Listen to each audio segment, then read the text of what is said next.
नमस्कार मित्रांनो, 9 पैकी 9 जागा जिंकत महायुतीने विधान परिषदेमध्ये बाजी मारली.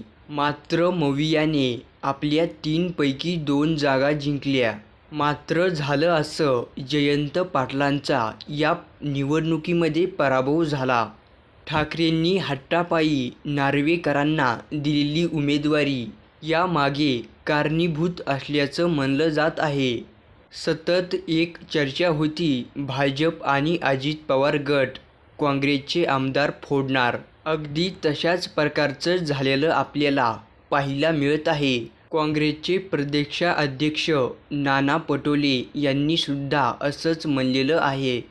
विधान परिषदेच्या निवडणुकीमध्ये महायुतीचा विजय झाल्यानंतर एकनाथ शिंदे, अजितदादा आणि फडणवीस यांनी एकत्र येऊन आपल्या आमदारांना भरपूर मतं मिळाल्याबद्दल सर्व आमदारांचे आभार मानले.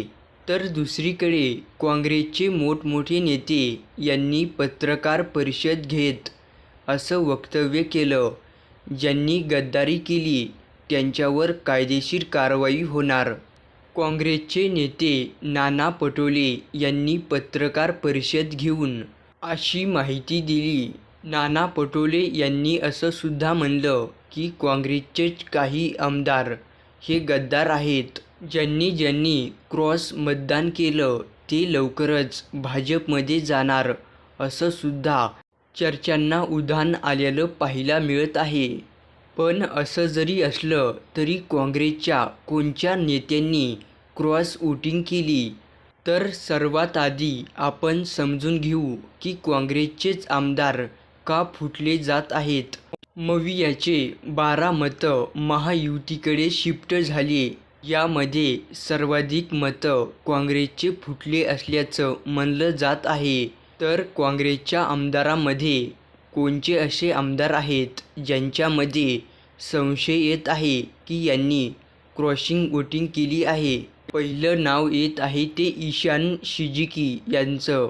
कारण आपल्यापर्यंत अशी सुद्धा माहिती पोहोचत आहे की हे गेले अनेक दिवस काँग्रेस पक्षावर नाराज आहेत. काही दिवस झालं अशा पण चर्चा होत्या की ईशान सिद्दीकी हे अजितदादांकडे जातील.